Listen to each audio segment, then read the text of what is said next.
जय भीम मित्रांनो, जय भीम सर्वांना।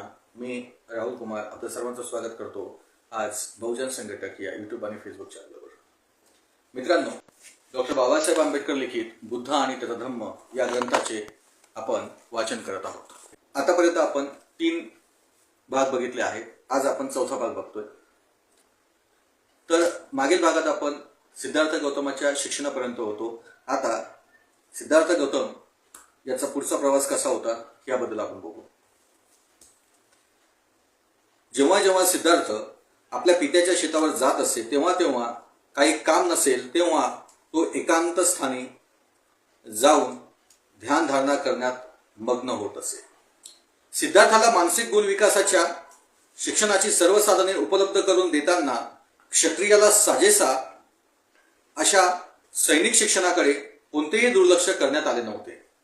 कारण शुद्धोधन कोणत्याही परिस्थितीत पौरुषासाठी आवश्यक सैनिक शिक्षणाची उणीव ठेवून आपल्या पुत्राचा मानसिक विकास व्हावा अशी चूक कदापिही करण्यास तयार नव्हता। सिद्धार्थ स्वभावतःच कारुणिक होता। माणसाने माणसाचे शोषण करणे त्याला कधीच मानवले नाही। एकदा तो सवंगड्यासोबत आपल्या पित्याच्या शेतावर गेला।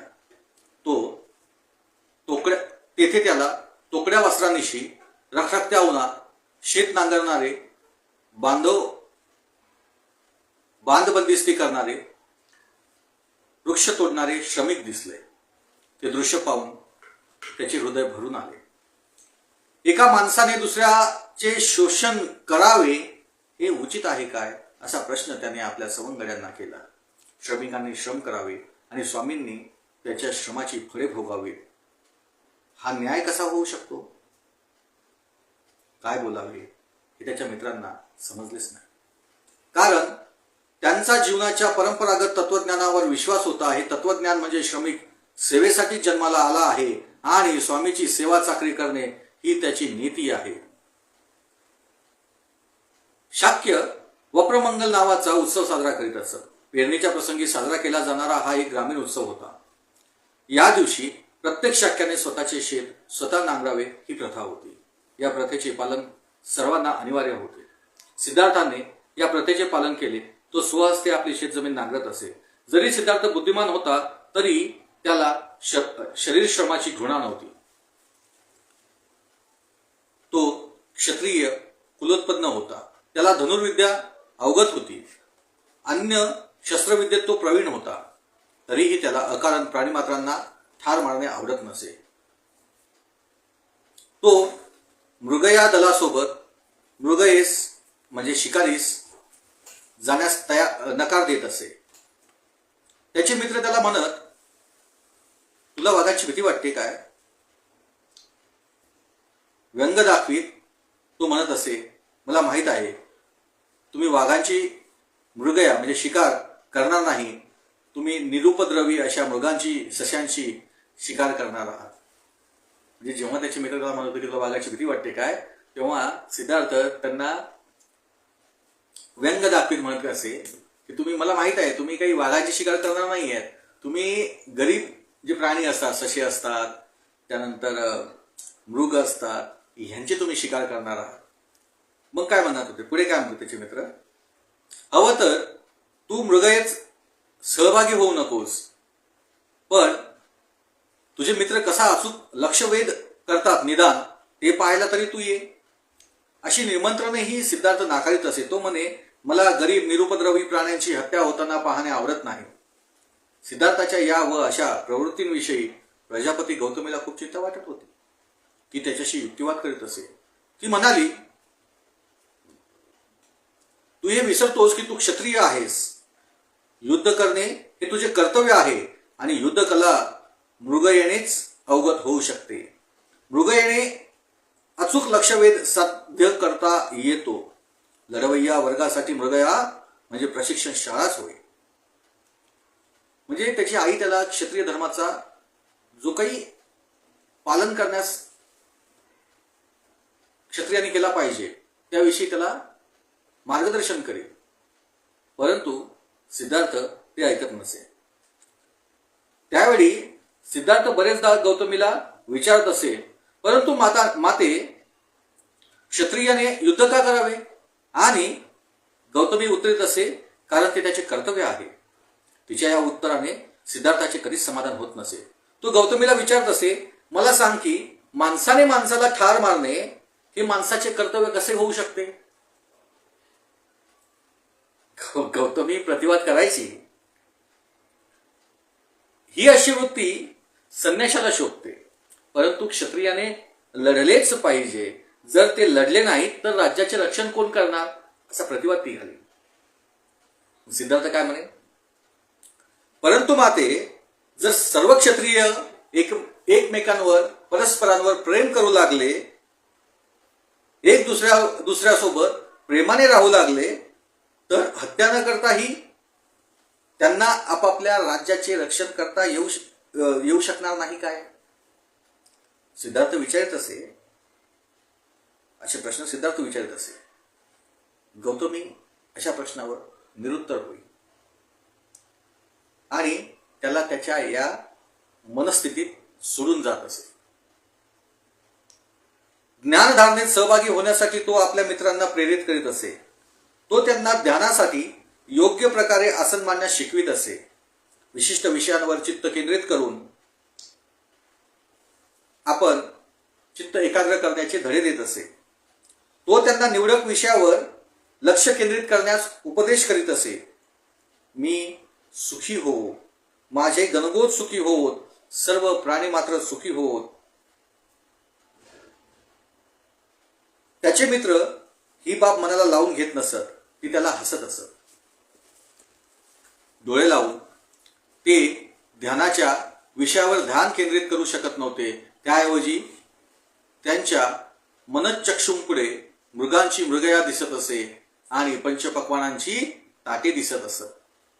त्याच्या मात्यापित्याला त्याचा हा समाधीकडील कल आवडत नसे. त्यांना ही प्रवृत्ती क्षत्रियांच्या जीवनाशी विरोधी वाटे.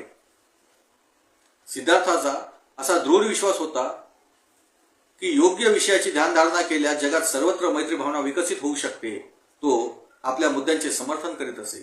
जेव्हा आम्ही जिवंत सृष्टीविषयी प्राणीमात्रांविषयी विचार करतो तेव्हा आमच्या मनात भेदाभेद उपजतात. आम्ही शत्रूपासून मित्रांना वेगळे करतो. आम्ही पाळीव प्राण्यांपासून मानव प्राण्याला वेगळे करतो. आम्ही आमचे मित्र आणि पाळीव प्राणी यांच्यावर प्रेम करतो. आम्ही शत्रू आणि जंगली श्वापदांचा द्वेष करतो. या द्विधा वृत्तीवर आम्ही विजय मिळवलाच पाहिजे. व्यावहारिक जीवनाचा स्तर उंचावणे ध्यान धारणेच्या माध्यमातूनच शक्य आहे. त्याची विवेक बुद्धी अशी होती. त्याचे बालपण अत्यंत करुणामय होते. एकदा तो आपल्या पित्याच्या शेतावर गेला. मध्यान्ह समयी झाडाखाली विश्राम करत असताना आसमंतातील शांती आणि सौंदर्याचा आस्वाद घेत होता. अशा स्थितीत तो बसला असताना नेमका त्याच्या पुढ्यात आकाशातून एक पक्षी येऊन पडला. पक्षी बाणाने घायल झाला होता.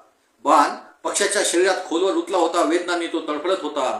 सिद्धार्थ त्या पक्षाच्या सहाय्याला धावून गेला. त्याने पक्षाच्या शरीरात रुतलेला बाण काढला. त्याच्या जखमेवर उपचार केले. पक्षाला पाणी पाजले. त्याने पक्षाला उचलले. तो जेथे बसला होता तेथे तो परत आला. त्याने पक्षाला आपल्या वस्त्रात गुंडाळले आणि त्याला ऊब यावी म्हणून आपल्या छातीशी धरले.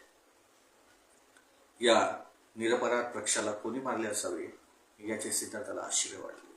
तेवढ्यातच त्याचा आतेभाऊ मृगयाच्या वेशात अस्त्रशस्त्रासहित त्याच्या पुढे उपस्थित झाला. त्याने सिद्धार्थाला सांगितले, काय सांगितले की त्याने आकाशात उडणाऱ्या या पक्षाला किंवा एका पक्षाला बाण मारला. बाण पक्षाला लागला. पक्षी घायल झाला. थोडे अंतर उडत उडत तो येथेच जवळपास कुठेतरी पडला. नंतर देवदत्ताने सिद्धार्थास विचारले, तू तो पक्षी बघितला काय? सिद्धार्थाने होकारार्थी उत्तर दिले आणि त्याला पक्षी दाखवला. पक्षी आतापर्यंत पूर्ण स्वस्थ झाला होता. देवदत्ताने पक्षी त्याच्या स्वाधीन करावा अशी त्याची मागणी केली. सिद्धार्थाने सपशेल नकार दिला. दोघांत निकालाचा विवाद सुरू झाला. देवदत्ताने वाद मांडला की पक्षाचा तो स्वामी आहे, कारण मृगयाच्या नियमानुसार जो मृगया करतो तोच पक्षाचा त्या प्राण्याचा स्वामी असतो. सिद्धार्थाने मृगयाच्या नियमाच्या वैधतेलाच आव्हान दिले. त्याचा प्रतिवाद असा होता की जो रक्षण करतो त्यालाच स्वामित्वाचा अधिकार असतो, जो हत्या करू इच्छितो तो स्वामी कसा होऊ शकेल. कोणताच पक्ष माघार घेण्यास तयार नव्हते. हा विवाद निर्णयासाठी लवादाकडे सोपवण्यात आला. लवादाने सिद्धार्थ गौतमाचा युक्तिवाद स्वीकारला. देवदत्त त्याचा कायमचा शत्रू झाला. परंतु गौतमाची करुणा इतकी विशाल होती की आतेभावाच्या सद्भावना जपण्यापेक्षा एका असहाय्य जीवाचा पक्षाचा जीव वाचविणे हेच त्याला श्रेयस्कर वाटले. सिद्धार्थ गौतमाच्या बालपणी त्याच्या स्वभावातील विविध प्रवृत्ती अशा प्रकारे व्यक्त होत होत्या. सिद्धार्थ गौतमाचा विवाह कसा झाला ते आपण बघूयात. दंडपाणी नावाचा एक शाक्य होता. यशोधरा त्याची कन्या. यशोधरा आपले शील आणि सौंदर्य याबाबत ख्याती होती. यशोधरेने आपले 16वे वर्ष पूर्ण केले. दंडपाणी तिच्या विवाहाचा विचार करू लागला. प्रथेप्रमाणे दंडपाणी आसपासच्या राज्यात कन्येच्या स्वयंवराप्रीत्यर्थ निमंत्रणे पाठवले. सिद्धार्थ गौतमालाही निमंत्रण देण्यात आले. सिद्धार्थ गौतमानेही आपले 16वे वर्ष पूर्ण केले होते. त्याचे मातापिताही त्याच्या विवाहाविषयी आतुर होतेच. त्यांनी सिद्धार्थाला स्वयंवराला जाण्याचे आणि यशोधरेचे पाणीग्रहण करण्याचे सुचविले. त्याने आपल्या मातापित्याची इच्छा मान्य केली. स्वयंवरासाठी उपस्थित युवा समुदायातून यशोधरेने सिद्धार्थ गौतमाची निवड केली. या निवडीवर दंडपाणी फारसा संतुष्ट नव्हता. त्याला या विवाहाच्या सफलतेविषयी शंकाच होती. सिद्धार्थाला त्याच्या मते साधू संन्याशाच्या संगतीचे व्यसन जडले होते. त्याला एकांतवास प्रिय होता. त्यामुळे त्याचे गृहस्थ जीवन सफल होणे कसे शक्य होईल असे त्याला वाटत होते. यशोधरेने मात्र सिद्धार्थाशिवाय अन्य कोणाशीही विवाह न करण्याचा निर्धार केला. तिने आपल्या पित्याला विचारणा केली, साधू संन्याशाची संगती म्हणजे काय गुन्हा आहे? मला तो गुन्हा आहे असे वाटत नाही. आपल्या कन्येचा सिद्धार्थ गौतमाशिवाय अन्य कुणाशीही विवाह न करण्याचा निर्धार पाहून यशोधरेच्या मातेने आणि दंडपाणीने या विवाहास अनुकूलता दाखवली. गौतमाचे प्रतिस्पर्धी या निर्णयाने फक्त निराशच झाले नाही, तर त्यांना हा आपला अपमान आहे असेही वाटले. त्यांना असे वाटत होते की त्यांना न्याय मिळावा यासाठी यशोधरेने आपला पती निवडताना किमान एक तरी परीक्षा घ्यायला हवी होती. यशोधरेने कोणतीही स्पर्धा आयोजित केली नव्हती. त्यांना असे वाटत होते की दंडपाणी यशोधरेला सिद्धार्थाच्या निवडीपासून परावृत्त करेल व त्यांचा हेतू आपोआपच सफल होईल. परंतु म्हणून ते काही काळ शांत राहिले. परंतु जेव्हा दंडपाणीने अनुकूलता दर्शविली तेव्हा त्यांनी धाडस करून अशी मागणी केली की स्वयंवरासाठी किमान धनुर्विद्येची परीक्षा घेतली जावी. दंडपाणीला त्याच्या या मागणीचा स्वीकार करणे भाग होते. सिद्धार्थ प्रथम या परीक्षेकरता सहमत नव्हता, परंतु त्याचा सारथी छन्न यांनी सिद्धार्थाच्या नकारामुळे त्याचा पिता, त्याचे कुटुंबीय आणि यशोधरा यांची किती मानहानी होईल याची सिद्धार्थाला पूर्ण जाणीव करून दिली. सिद्धार्थ या युक्तिवादाने अत्यंत प्रभावित झाला आणि त्याने या स्पर्धेत भाग घेण्याचा निर्णय घेतला. स्पर्धा आरंभ झाली. प्रत्येक स्पर्धकाने क्रमाक्रमाने आपल्या कौशल्याचे प्रदर्शन केले. गौतमाची पाळी सर्वात शेवटी होती. त्याचे कौशल्य सर्वश्रेष्ठ ठरले. त्यानंतर विवाह संपन्न झाला. या विवाहाने शुद्धोधन आणि दंडपाणी दोघेही प्रसन्न होते. त्याचप्रमाणे यशोधरा आणि महाप्रजापती याही या विवाहाने आनंदित झाला. विवाह होऊन अनेक वर्ष लोटल्यानंतर यशोधरेला पुत्ररत्न प्राप्त झाले. त्याचे नाव राहुल. तर या विवाहाच्या एकूण ज्यावेळेस आपण विश्लेषण करतो त्यावेळेस आपल्या लक्षात येते की साधारण 2500 ते 2600 वर्षापूर्वी सुद्धा या देशामध्ये स्त्रीला तिचा नवरा निवडण्याचा अधिकार होता. म्हणजे ज्याप्रमाणे आज स्त्रीला कोणत्याही पुरुषासोबत विवाह करू तिचे आईवडील लावून देतात असे न होता आपल्याला असे लक्षात येते की यशोधरेने स्वतःचा नवरा निवडलेला आहे. यशोधरेने आपला वर निवडलेला आहे. हा वर निवडाचा अधिकार हा त्या काळी होता. आज आपण एवढे प्रगत झालेलो आहोत तरी सुद्धा आपण मुलीने स्वतःचा वर निवडला तर त्याला विरोध करणारे, त्याच्यावर आक्षेप घेणारे आपण लोक असतो. त्यामुळे त्या काळातील जी काही महिलांविषयीची असलेली महिलांविषयी जे काही अधिकार होते, महिलांना जो काही सन्मान होता, त्याची जी काही झलक आहे ती आपल्याला या प्रकरणामध्ये पूर्णपणे दिसते. तसेच आपल्याला दोघांचे वय 16 वर्ष आहे, त्यावरून सुद्धा आपल्याला लक्षात येते की त्या काळी जे लग्न होत होते, मुलगी अतिशय लहान असेल, मुलाचं वय जास्त असेल, हे सुद्धा बंधन इथे तोडण्यात आलेले आहे. म्हणजे त्या काळी कशा पद्धतीचे विवाह होत होते हे आपण समजू शकतो. तर पुढे काय होते आपण ते बघूयात. पुत्र संरक्षणार्थ पित्याची योजना. म्हणजे आता लग्न झालंय, परंतु सुधोधनाला थोडी धाकधूक होतीच. त्यामुळे जे सिद्धार्थ गौतम हा खरंच संन्यासी बनतो की काय अशी धाकधूक त्याला असल्यामुळे त्यांनी काय काय योजना केल्या हे या भागात आहे, आपण ते वाचूयात. आपला पुत्र विवाह बंधनात बांधला गेला, त्याने गृहस्थ जीवनात प्रवेश केला हे पाहून राजा आनंदित झाला. परंतु असित मुनीची भविष्यवाणी त्याला निरंतर अस्वस्थ करत होती. ही भविष्यवाणी सत्य होऊ नये यासाठी त्याने विचार केला की गौतमाला जीवनाचे भौतिक सुख आणि भोगविलास यात गुंतवून ठेवावे. या उद्देशाने प्रेरित होऊन शुद्धोधनाने आपल्या पुत्राच्या निवासासाठी 3 विलास प्रासाद बांधले. एक ग्रीष्म ऋतूकरिता, दुसरा वर्षा ऋतूकरिता आणि तिसरा म्हणजे शीत ऋतूकरिता. हे 3ही विलास प्रसाद आमोद प्रमोद आणि भोगविलासी भावनांना भडकविणाऱ्या साधन प्रसादनांनी युक्त होते. प्रत्येक विलास प्रासादाभोवती विस्तीर्ण क्षेत्रात पसरलेल्या उद्यानात सर्व प्रकारच्या वृक्षवल्ली व फलपुष्पांनी बहरलेल्या होत्या. राजाने आपला पुरोहित उदाई याच्याशी विचार विनिमय करून आपल्या पुत्रासाठी अनेक सुंदर युवतींनी युक्त अशा अंतपुराची व्यवस्था करण्याचा निर्णय घेतला. त्या षोडशींनी राजपुत्राला भौतिक सुखात आणि भोगविलासात गुंतविण्याचा आपला हेतू कशा प्रकारे पूर्ण करावा यासाठी उदयने त्यांना मार्गदर्शन करावे असे राजाने सुचविले. अंतपुरातील सर्व मुलींना एकत्र बोलून उदयने प्रथम त्यांना राजपुत्राला कसे वश करावे हा मंत्र सांगितला. त्यांना उद्देशून उदय म्हणाला की तुम्ही सर्व या कलेत कुशल आहात. तुम्हा सर्वांना भोगविलासी भाषा चांगलीच अवगत आहे. तुम्ही सर्व सुंदर आहात.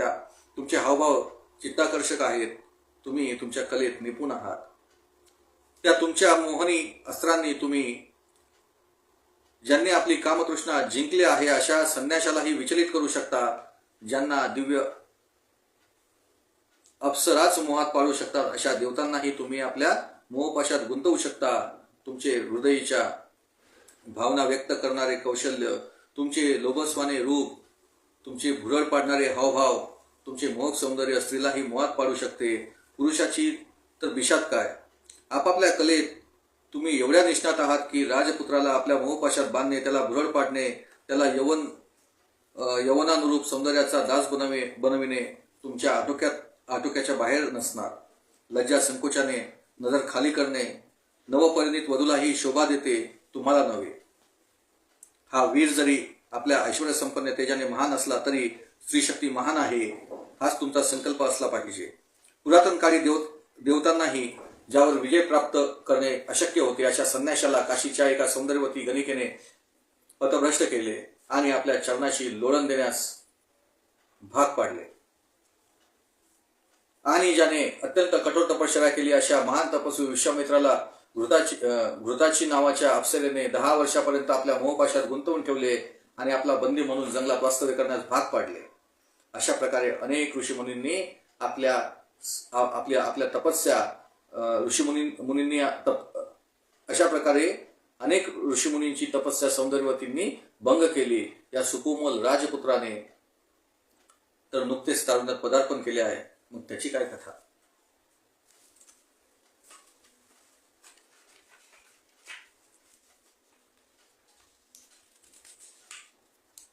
सत्य हे आहे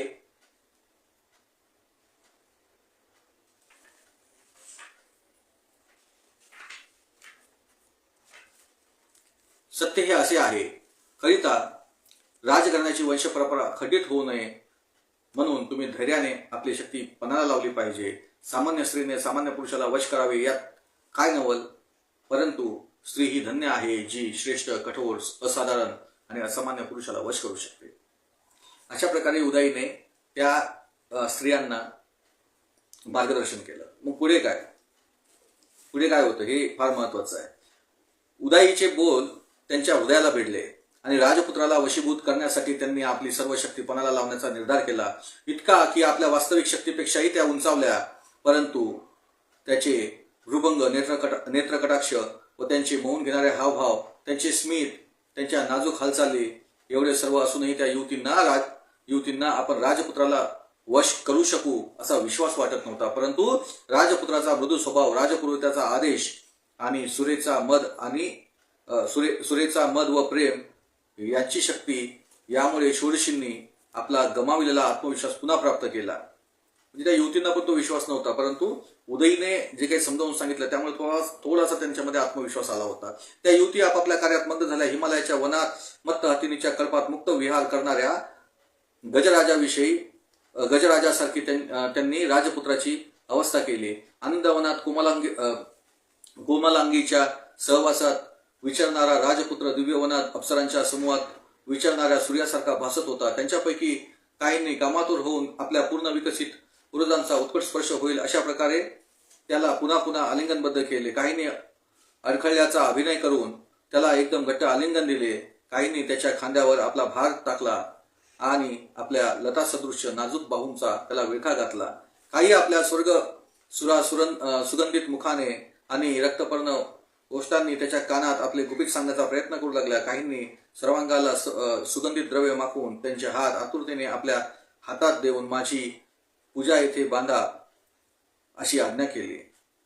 दुसरी निलांबरा सुराधीन होण्याचा अभिनय करीत वारंवार आपले ढळणारे वस्त्र सावरू लागली. काळ्या रात्री वीज लखलखावी तशी आपली जीवा मुखाबाहेर काढून उभी राहिली. दुसऱ्या काही पायातील पैंजणाचा मंजूळ निनाद करीत इकडे तिकडे विचरत होत्या आणि आपल्या अर्ध आच्छादित देहाचे प्रदर्शन करीत होत्या. काही आम्रवृक्षांची शाखा हातात धरून आपल्या सुवर्ण कलश सदृश उन्नत उरजाचे प्रदर्शन करीत होत्या. तर काही पद्मसरोवरातून आल्यागत कमलपुष्प धारण करणाऱ्या पद्मदेवते समान या कमलनयना युवती कमलसुख राजपुत्राच्या सभोवती उभ्या होत्या. एकीने आत्मसंयमी राजपुत्राला हे उत्तेजित करू शकतील अशी उत्तेजक हावभावासहित शृंगारी गीते गायली. त्या गीतांचा भाव असा होता की नयन कटाक्ष जणू म्हणत होते, अरे पुरुषा, तू कोणत्या भ्रमात आहेस. दुसरीने आपल्या अशा आभायुक्त मुखाने भ्रुकुटी पूर्ण ताणून राजपुत्राच्या मुखमुद्रेचे प्रतिरूप प्रस्तुत केले, जिचे वक्ष उन्नत आणि पूर्ण विकसित आहेत, जिची कर्णाभूषणे वायुसंगे झुलत आहेत. अशा एकीने मोठ्याने हसून राजपुत्राला आव्हान दिले, शक्य असेल तर मला स्पर्श करून दाखवा. राजपुत्र दूर जातो आहे असे पाहून काहींनी त्याला पुष्पमालांनी बांधण्याचा प्रयत्न केला, तर काहींनी मृदू परंतु अंकुशासमान बोचऱ्या शब्दात त्याला विद्ध करण्याचा प्रयत्न केला.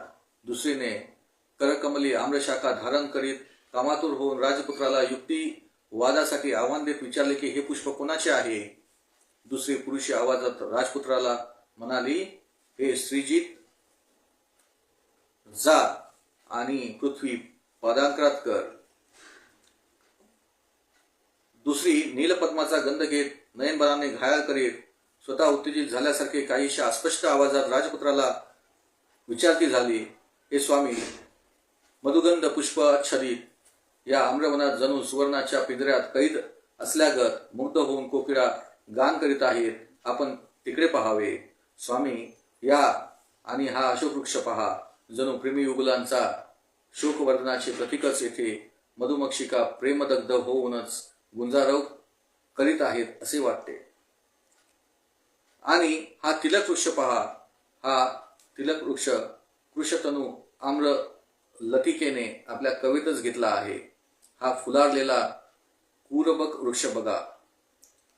वृक्षातून स्रवणाऱ्या ताज्या रक्तवर्ण रसासारखा प्रकाशित जणू काही यौवनेच्या नखांच्या रक्तवर्णाने घाया झाल्यागत उभा आहे. या आणि नवपल्लवीने वेष्टित अशा अशोक वृक्ष पहा. असा आमच्या करकमलांच्या यवनाने लज्जित होऊन उभा आहे. काठावर सभोवार सिंधुवरा उगवलेल्या या सरोवराकडे पहा. जणू काही गौरकांती यवना श्वेत वस्त्र परिधान करून बहुडली आहे. या आणि स्त्री जातीच्या सामर्थ्याचे दर्शन घ्या.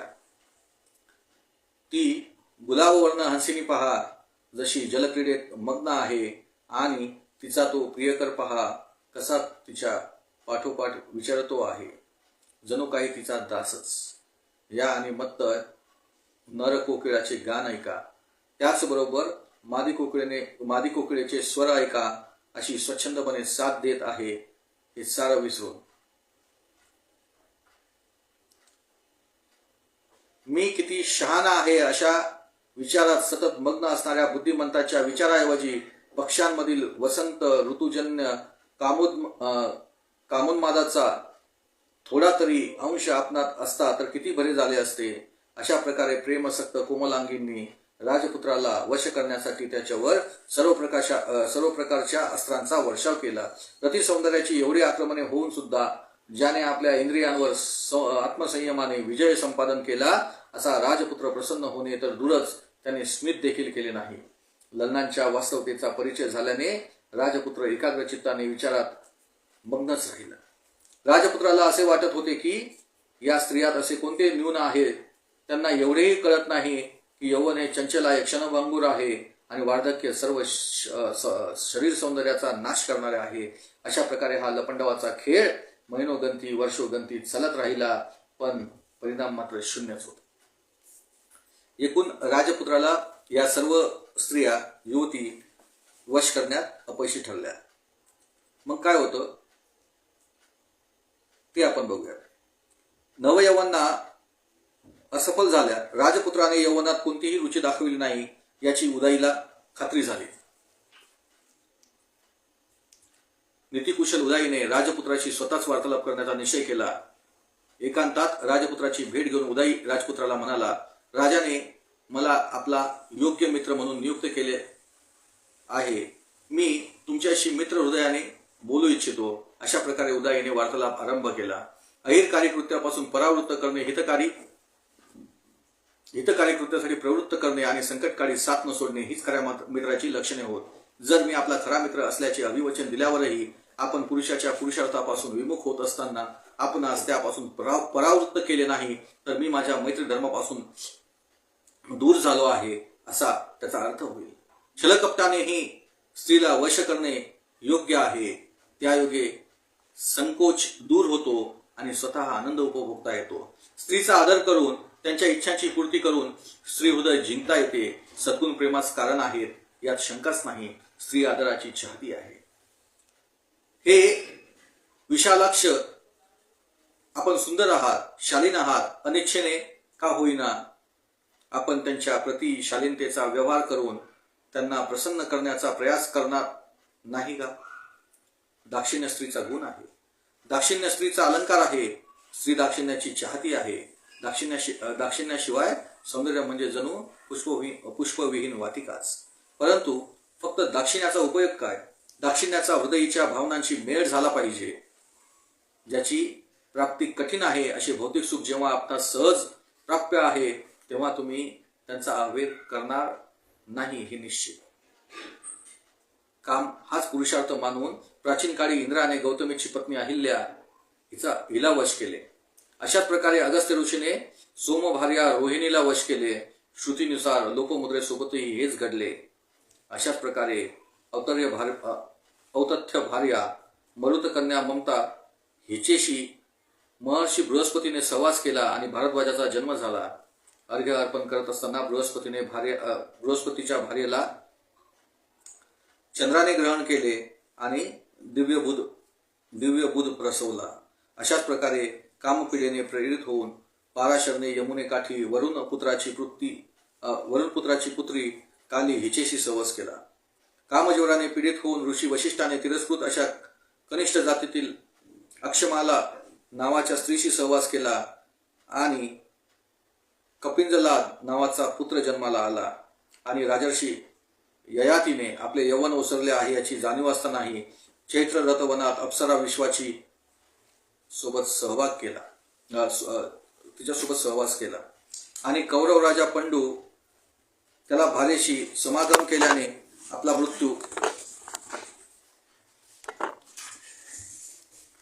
मृत्यू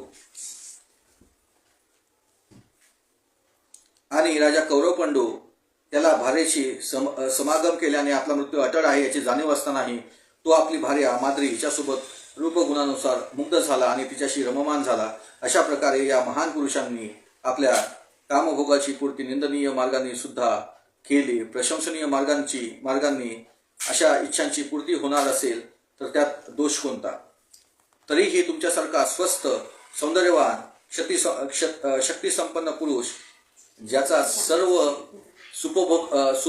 सुखोपभोगावर अधिकार आहे, ज्यावर सर्व जग आसक्त आहे, असा पुरुष कामभोगाची उपेक्षा करतो याचे आश्चर्य वाटले. तर या ठिकाणी एकूणच उदाईने जुने जेवढे काही ऋषी मुनी राजे झालेले आहेत त्यांनी कशा प्रकारे या